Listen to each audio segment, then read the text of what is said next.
Good afternoon. My name is Dr. Lara Nabil Abdallah, coming from United Arab Emirates. I would like to welcome all attendees for this presentation, which aim to provide guidance to educational leaders and educators in developing high-quality teaching and learning provision to promote the highest standards of teaching and learning online, sustain students' progress and attainment, and attend to students' social and emotional well-being in case of schools closure due to the global pandemic. It also aims to provide awareness for schools to continuously refine policies, programs, and practices in areas such as curriculum assessment, teaching and learning, well-being and safety technology, and partnership with parents and families for the benefit of learners.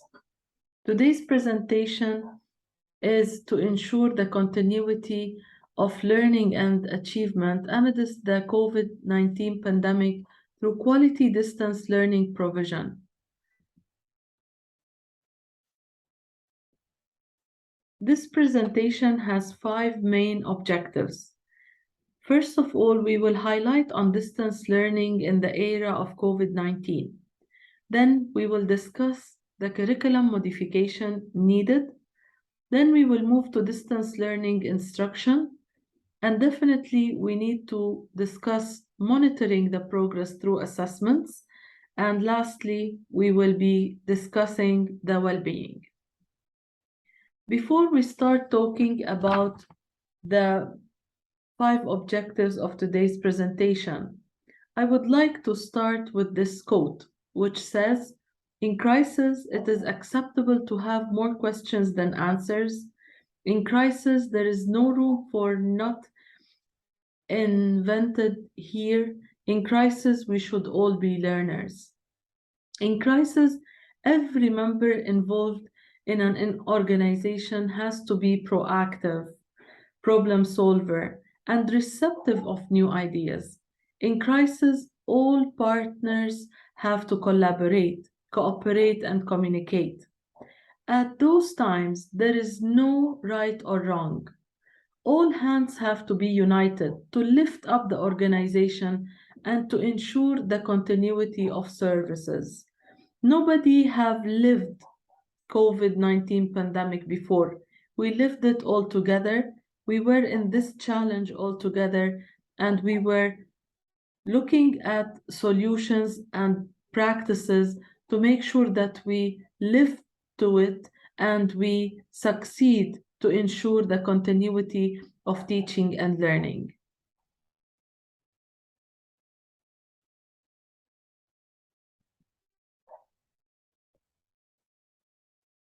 Let's start with the distance learning in the era of COVID-19, which could definitely be replicated anytime we have to shift into remote or distance learning or e-learning. What were the main challenges that we had all to cope with during such a rapid and sudden switch in the mode of learning that we had to adopt and live with? First of all, we were all looking at how to close the persistent gaps and inequities, which could definitely arise because of the lack of availability of resources and tools, difficulty in getting qualified staff who have all the needed ICT skills, and thirdly, the absence of procedures to monitor the new implementation and mechanism that we were to adopt due to the new arising situation. The second challenge that we had to live up to is sustaining the progress while maintaining high expectations for students and staff. This was only achieved when we were looking at the realistic set of targets and success criteria and our expectations from the students in such a challenging period of time. While we look at this challenge, we all had to take into consideration the academic aspects as well as the social and emotional aspects which play a role in the progress of students. Definitely, another challenge was how to empower the staff and accept all the attempts to identify the most effective practices. One of the things that I keep highlighting on is not to spread the staff thin. Yes, it was challenging. Yes, we wanted to ensure the continuity of the learning, but we had to take into consideration the load that we are putting on the staff to cover the curriculum, to support the students, and at the same time to maintain their well-being throughout this process.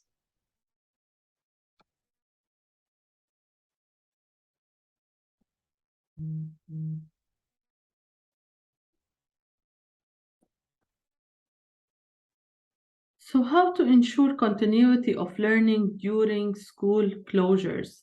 It's important to engage all stakeholders in a lengthy brainstorming process to consolidate their feedback, opinion, and ideas. Once all ideas are discussed in a transparent and honest manner, whereby the continuity of learning is placed at the heart of all decisions, then a solid structure will definitely be established. Firstly, all schools were looking for a platform to be selected as their primary source of information and primary source of communication. Then, a holistic training was designed to unpack the features of the system adopted and educate all users about its usage and benefits. Once the users know how to use it, then they will utilize it and become engaged enthusiastically. Here, I need to emphasize on the importance of making the new procedures appealing to all end users rather than have to procedures. We need to take into consideration one point, which is buying into it rather than imposing it on them. Because every end user during the pandemic was in a different location, in a different place, and everyone was supposed to be together buying into the system, believing in the system, and trying their best to make it a successful practice. Lastly, the school leaders have to be realistic about expected impact. It is a crisis, it is an exceptional era for everyone, so everyone is pushed outside their comfort zone. Hence, wellness is essential to establish effective systems. Therefore, leaders have to monitor the effectiveness to support all staff rather than to hold them accountable for their performance. I'll take an example here. When we are looking at using the Google Classroom, which was commonly used by almost all schools during the pandemic, we did not expect all teachers to be professional in using it. So, when we were evaluating how effective and efficient teachers were using that platform, we were taking into consideration the ways that we have to come up with to support them and to help them to breach the gaps in their skills and competencies rather than to point a finger, to criticize, and to judge.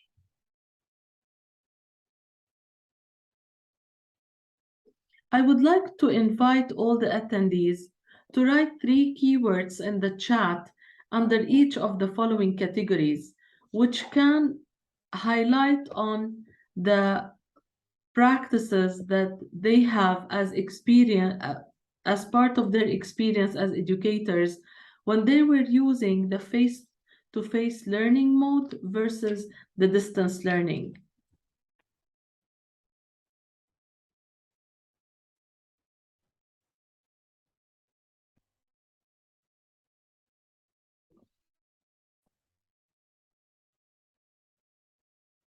Looking at our second objective in today's presentation, which is the curriculum modification. What is curriculum modification? Curriculum modification is a change to the content, instruction, and learning outcomes to meet diverse students' needs. To establish a holistic curriculum mapping design, we need to take into consideration four very important aspects. It is an exceptional time, so definitely we will be unable to cover in depth all the standards outlined for the curriculum. So number one, we need to put all the standards outlined in the curriculum in front of us, and we need to unpack it to determine the primary and secondary standards. The primary standards are given a priority because they are essential to maintain the continuity and progression vertically and horizontally. The second aspect is related to the instructional strategies. There was a necessity to promote the student-centered instructional strategies that engage students enthusiastically in their learning, such as the inquiry-based learning, the project-based learning, research-based learning. Those strategies make students have ownership of their learning with a sense of pride in the models, researches, and designs that they come up with. Additionally, it leaves a lot of room for them to show their creativity and innovative ideas. Teacher will also be able to appraise students and to give them a lot of incentives, since there will be many definitions of excellence and many products will be acceptable as long as they adhere to the guidelines outlined by the teachers. Hence, there will be no right or wrong, and this will open a lot of room for students to invest the time and effort to achieve it. The third one, which is redesigning the instructional time to allow flexibility of duration by taking two factors into consideration, the age and the span of attention. Yes, we need to teach them 4 hours every day, but during the distance learning and the remote learning, those 4 hours should not be continuous like the school day. It could be, instead of having from 8 a.m. until 1 p.m., it could be 8 to 11 and then another shift from 2 to 5. This will allow students to have the balance between screen time, physical activities, to have time to breathe, to eat, to relax, and be more focused and to be more achieving.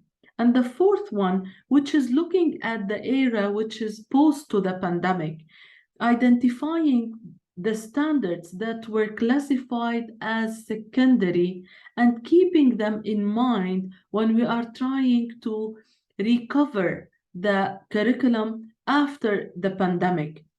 When we will look into that, we will be able to provide students with all the support and to minimize gaps that might arise.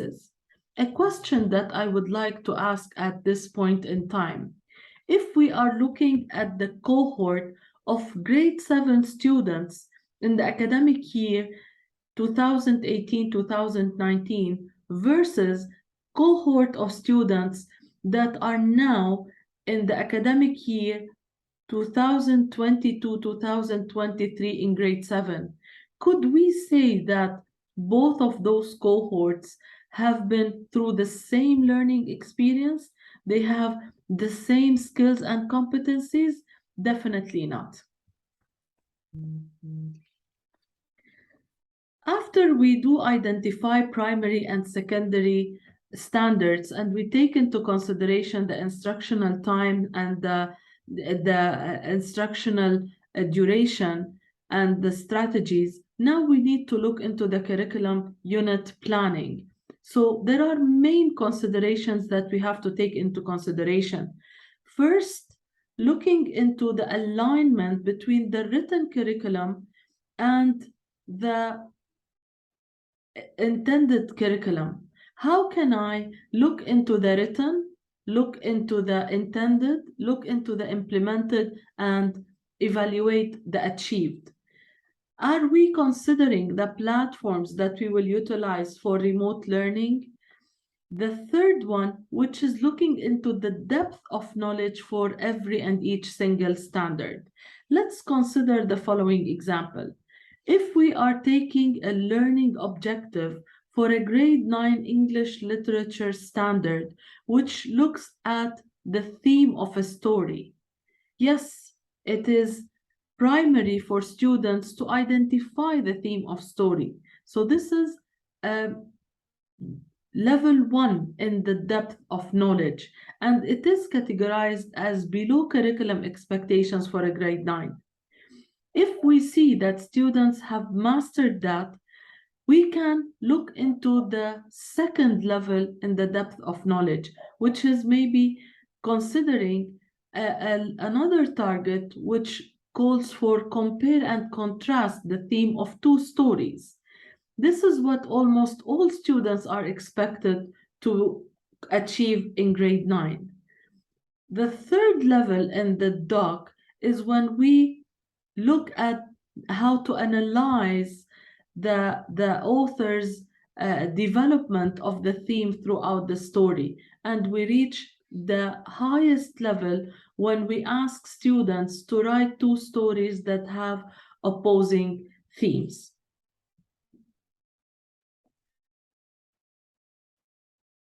The third objective in our presentation today is the distance learning instruction. During the pandemic, when we were required to consider other models to ensure the continuity of learning, we have had four major categories. The first one was the worldwide used one, which is the online based. The second one is the TV based. The third one is the radio based, and the fourth one is the print based. Most of the schools have utilized the online based, which could be either the synchronized learning delivery, the synchronous learning delivery, or the asynchronous learning delivery. The synchronous learning delivery, it was a very appealing one because it is the live streaming for the delivery of the content. It allowed interaction between the instructor and the students, and it was engaging for all the users since it brought them together. But the challenge was everyone should be subscribing at the same time, should be attending at the same time, and should be interacting at the same time. The second mode, which is the asynchronous learning delivery. Most of the schools and countries which had a challenge with the internet connection have used this one, where pre-recorded lessons were prepared by teachers and students were given the access to it to watch them at their own time pace, to look at them, maybe to repeat them as frequently as they want. So it was a self-paced learning. The disadvantage was that it didn't allow for interaction, for an immediate interaction between the instructor and the students.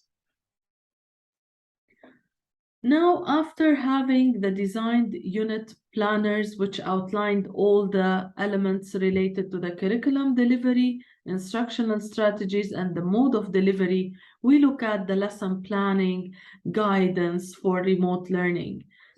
The lesson plan by itself was an important aspect which teachers invested a lot of time and effort into to make sure that students are taking part, learning targets were achieved, and the success criteria were clear to the students when achieving and completing the required tasks alone at home.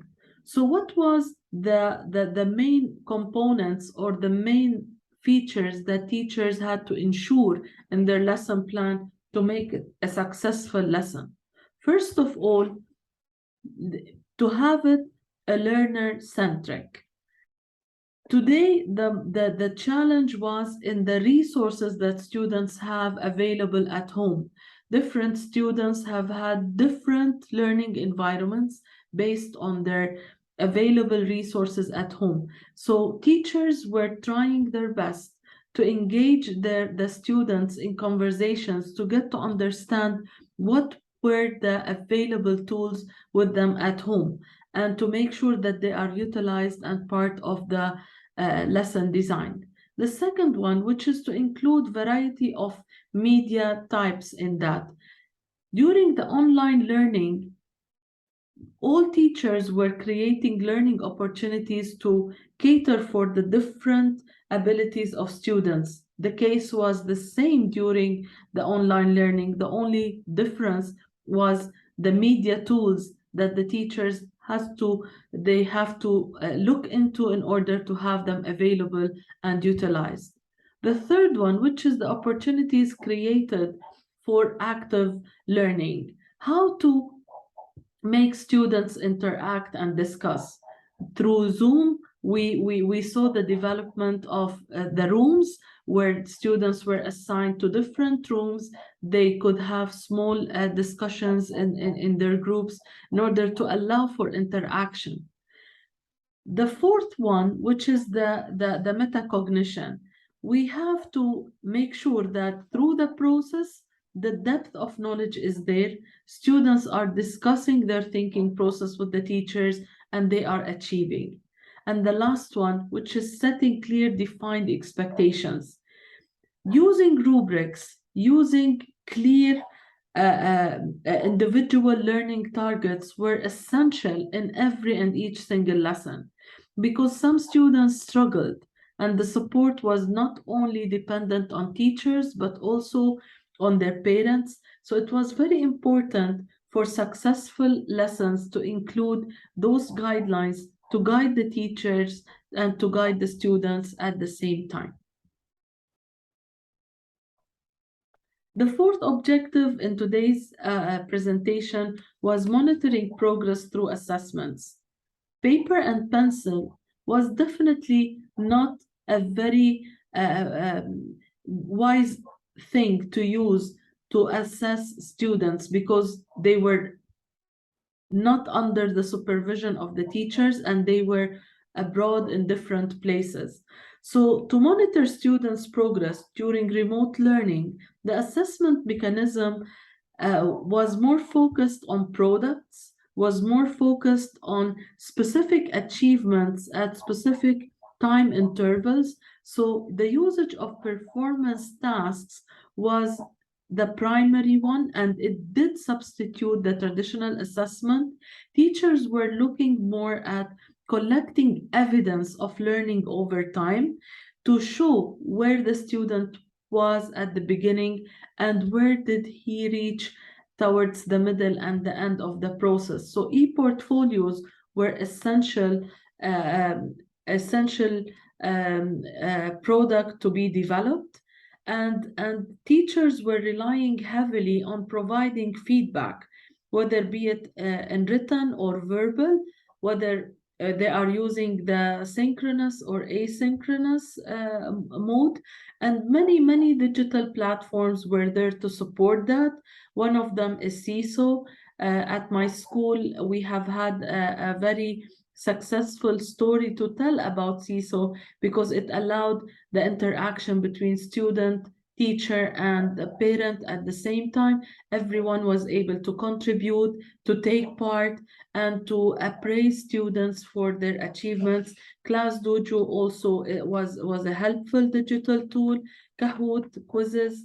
So assessment methods during remote learning was very diversified, and many of them were utilized for different age groups, for different students at different points during the learning. So lessons included do now as part of the warm up, and to get to identify the students' readiness and to decide on the cooperative learning activities, self-assessments were used to allow students to know where they have reached and how far they have to go with that.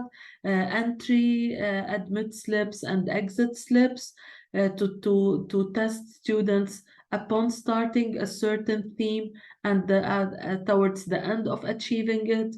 Observations in one-to-one sessions that were conducted, discussion boards, blogs, pools, online quizzes, online presentations. All of those allow teachers to have an ample idea about how far students went in their learning, what is their attainment, and what is their progress over time. The last objective for today's presentation is well-being. Well-being today is not only focused on the students, but also on teachers being the front line in the learning journey. So definitely for us to make sure that the learning is successful, we have to look after our students and our staff body. So a lot of strategies were put in place in order to create opportunities for students to connect and to reveal thoughts and concerns either with each other or with teachers. To the extracurricular activities became extracurricular activities. Students were having virtual trips, they were having virtual celebrations, virtual assemblies. Their voice was heard. Many adequate social and emotional support for individual well-being concerns were there, especially when it comes to cyberbullying, because everyone was more focused on digital platforms, and definitely the safety of usage was important. Um, Also, not to ignore the fact that there was a workload where nobody can deny, whether for students or for teachers. So how to manage it and how to make sure that it is a doable mission rather than a burden which could break everybody. So a lot of discussions were there, a lot of guidance was given to handle the workload and to make sure that the parents do understand what are the responsibilities from their children, how to create a healthy learning environment at home for them that will enable them to have a balance between screen time and physical activities, when to sleep, how to give their body ample rest to cope with this stress. And definitely we were keen on establishing predictable routines for building connection, relationship, and sense of belonging for all the stakeholders involved in the learning process. Some of the remote learning well-being activities were daily check-ins, virtual yoga classes, daily fitness challenges, guided meditations, online book club for those who were engaged in reflecting upon what they read, body programs, and mental health seminars. Before I end my presentation for today, I would like to highlight on one thing. Yes, the pandemic was an unexpected phase of our lives. We have been through a lot of challenges, but definitely we need to ask ourselves one important question. What are the lessons learned from that experience? What could be something that I will keep doing because I monitored that during the pandemic, and I witnessed a very huge positive impact on students and on teachers. Likewise, I have started with a quote, and I would like to end with one as well. I do subscribe to this quote, which says, "Resilience does not just mean getting back to normal after facing a difficult situation. It means learning from the process in order to become stronger and better at tackling the next challenge." We are living in a non-stop changing universe, and we do not know what will be the coming challenge. So, what are the lessons that we learned? What are the practices that, if we will continue to have, our students will benefit and our teachers will be at ease? Yes, now we are going back to the face-to-face learning. We are all in schools, our students are with us, but definitely there are some practices that we have seen during the pandemic which could be effective and efficient to continue with and to tweak and modify for the best interest of everyone.